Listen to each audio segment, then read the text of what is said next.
fisiologis yang pertama terjadi pada perubahan tekanan darah. Tekanan darah meningkat selama kontraksi uterus dengan kenaikan sistolik rata-rata sebesar 10-20 mmHg dan kenaikan diastolik rata-rata 5-10 mmHg. Di antara kontraksi-kontraksi uterus, tekanan darah akan turun seperti sebelum masuk persalinan dan akan naik lagi bila terjadi kontraksi. Arti penting dari kejadian ini adalah untuk memastikan tekanan darah yang sesungguhnya, sehingga diperlukan pengukuran di antara kontraksi. Jika seorang ibu dalam keadaan sangat takut atau khawatir, pertimbangkan kemungkinan rasa takutnya lah yang menyebabkan kenaikan tekanan darah. Dalam hal ini, perlu dilakukan pemeriksaan lainnya untuk mengesampingkan preeklamsia. Oleh karena itu, diperlukan asuhan yang mendukung yang dapat menimbulkan ibu rileks atau santai. Perubahan fisiologis yang kedua terjadi pada metabolisme. Selama persalinan, metabolisme karbohidrat, baik aerob maupun anaerob, meningkat secara perlahan dan dengan kecepatan tetap. Peningkatan ini terutama diakibatkan oleh kecemasan dan akibat aktivitas otot rangka, serta ditandai dengan adanya peningkatan suhu tubuh, denyut nadi, cardiac output, pernapasan, dan cairan yang hilang. Artinya, kenaikan cardiac output dan kehilangan cairan ini akan mempengaruhi fungsi renal pada ibu, sehingga penting untuk memperhatikan langkah-langkah untuk mencegah terjadinya dehidrasi. Menunjukkan derajat panas benda. Mudahnya, semakin tinggi suhu suatu benda, semakin panas benda tersebut. Secara mikroskopis, suhu menunjukkan energi yang dimiliki oleh suatu benda. Suhu yang sedikit bisa dianggap normal. Akan tetapi, bila persalinan berlangsung, kenaikan suhu bisa berindikasi adanya dehidrasi.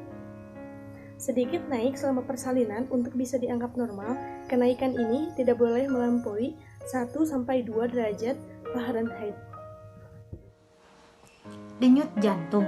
Perubahan yang mencolok selama kontraksi dengan kenaikan denyut jantung, penurunan selama akme sampai satu angka yang lebih rendah, dan angka antara kontraksi, penurunan yang mencolok selama akme kontraksi uterus tidak terjadi jika ibu berada dalam posisi miring bukan posisi terlentang.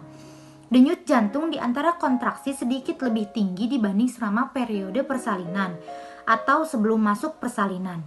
Hal ini mencerminkan kenaikan dalam metabolisme yang terjadi selama persalinan. Denyut jantung yang sedikit naik merupakan keadaan yang normal. Meskipun normal, perlu dikontrol secara periode untuk mengidentifikasi adanya infeksi. Perubahan fisiologis yang selanjutnya adalah pada sistem pernapasan. Selama persalinan, sistem pernapasan juga ikut beradaptasi. Adanya sedikit kenaikan pada frekuensi pernapasan dianggap normal selama persalinan.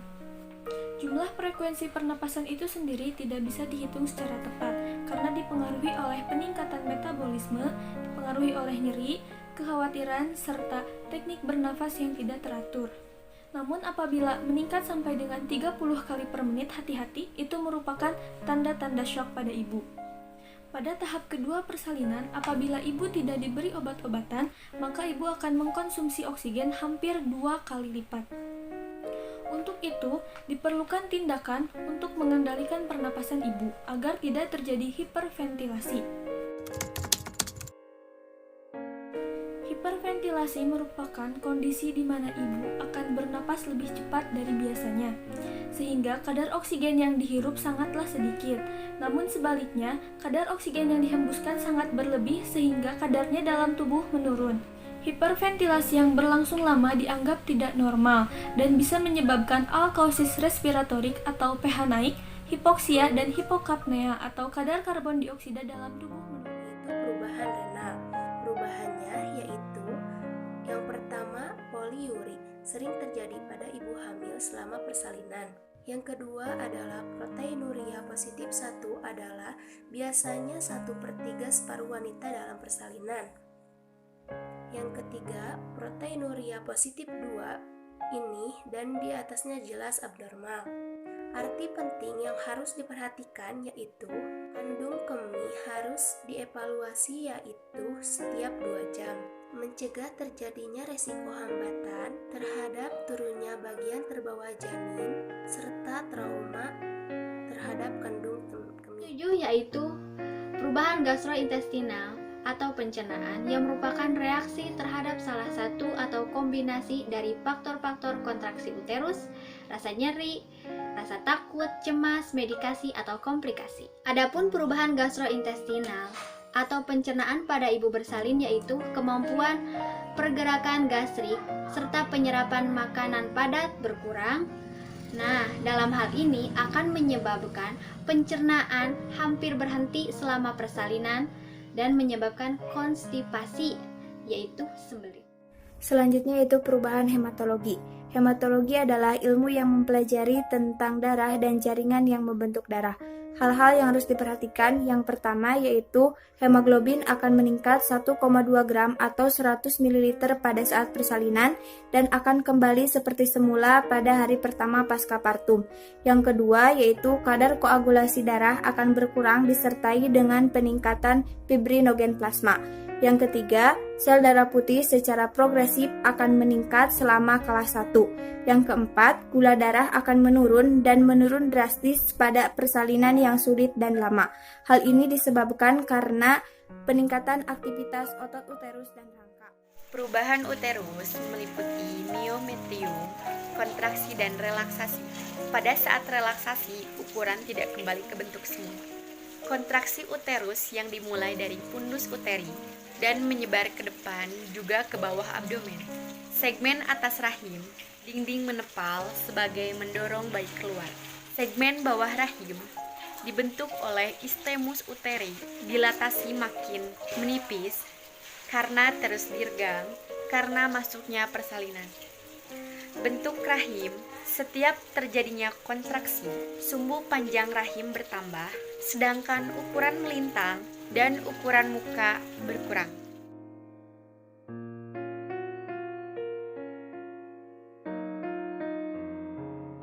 Pada kelas 1 terdiri dari 2 fase. Yang pertama yaitu fase laten.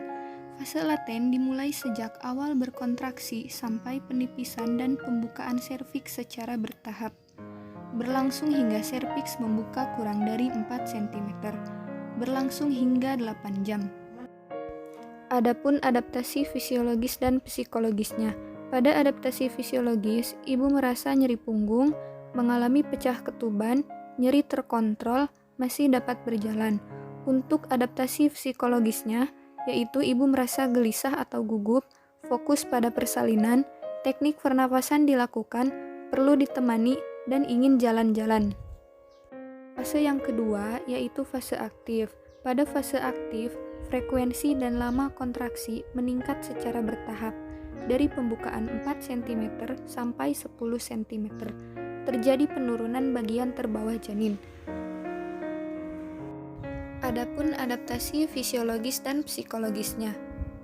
Pada adaptasi fisiologis, peningkatan ketidaknyamanan, berkeringat, mual muntah, gemetar paha dan kaki, tekanan kandung kemih dan rektum, nyeri punggung, pucat sekitar mulut, dan keinginan meneran. Untuk adaptasi psikologisnya, yaitu ibu tampak serius, kehilangan kontrol, mengerang atau menangis, ingin seseorang mendampinginya. Persalinan kala 2. Persalinan kala 2 dimulai ketika pembukaan serviks lengkap berakhir dengan lahirnya bayi. Keinginan meneran, tekanan pada anus, kontraksi sering, peningkatan pengeluaran lendir bercampur darah atau bloody show, perineum menonjol, vulva vagina stinger ani membuka. Dan selanjutnya ada tanda pasti kala 2. Di dalam tanda pasti kala 2 terdapat pembukaan serviks telah lengkap, terlihat bagian kepala bayi melalui introitus vagina. Kemudian ada juga adaptasi fisiologis dan psikologis. Yang pertama adaptasi fisiologis. Tekanan intratorakal meningkat akibat dorongan janin, tahanan perifer meningkat selama kontraksi, tekanan darah meningkat, nadi menurun, kardiak output meningkat, diaforesis dan hiperventilasi, respirasi rata meningkat, leukositosis, plasma fibrinogen meningkat, waktu pembekuan darah dan kadar glukosa darah meningkat, motilitas dan absorpsi lambung menurun, proteinuri, urin pekat, nyeri punggung dan resepsi nyeri meningkat, saraf perineum meregang. Dan selanjutnya adaptasi psikologis. Di dalam adaptasi psikologis terdapat perubahan perilaku klien karena kontraksi dan terdorongnya janin. Klien merasa tenaganya habis, lebih serius, ingin seseorang mendampinginya, takut tidak mampu beradaptasi dengan kontraksinya. Skala 3 dimulai setelah lahirnya bayi dan berakhir dengan lahirnya plasenta dan selaput ketuban. Biasanya memerlukan waktu 5-20 menit pasca melahirkan. Tanda lepasnya plasenta: 1. Perubahan bentuk dan tinggi fundus uteri. 2. Tali pusat memanjang. 3. Semburan darah tiba-tiba dan singkat. Tujuan persalinan skala 3: 1. Pemberian suntikan oksitosin 10 unit IM. 2. Penegangan tali pusat terkendali. 3. Massa fundus uteri. Si psikologis: 1. Klien dapat fokus terhadap kondisi bayi. 2. Tidak nyaman karena kontraksi uterus. Terakhir, ada adaptasi fisiologis dan psikologis pada skala 4. Skala 4 dimulai dari lahirnya plasenta dan berakhir setelah 2 jam lahirnya plasenta. Yang pertama, adaptasi fisiologis yaitu mengerasnya fundus, ibu akan tampak merasa letih dan lelah, ibu akan sering merasa lapar dan haus. Denyut nadi kurang dari 100 kali per menit, tekanan darah ibu kurang dari 140/90, dan suhu tubuh kurang dari 30 derajat Celcius, dan kemungkinan ibu mengalami hemoroid. Yang kedua yaitu adaptasi psikologis. Yang pertama, reaksi emosional berubah-ubah. Yang kedua, dapat mengekspresikan rasa takut mengenai kondisi bayi dan perawatan segera pada neonatal. Yang ketiga, dapat mengekspresikan masalah atau meminta maaf atas perilaku dirinya. Yang keempat, kala ini sangat penting untuk menilai pendarahan maksimal 500 ml dan untuk melihat baik tidaknya kontraksi uterus hingga lahirnya uri sampai dengan 1-2 jam setelah lahirnya uri. Tanda-tanda skala 4 adalah banyaknya darah yang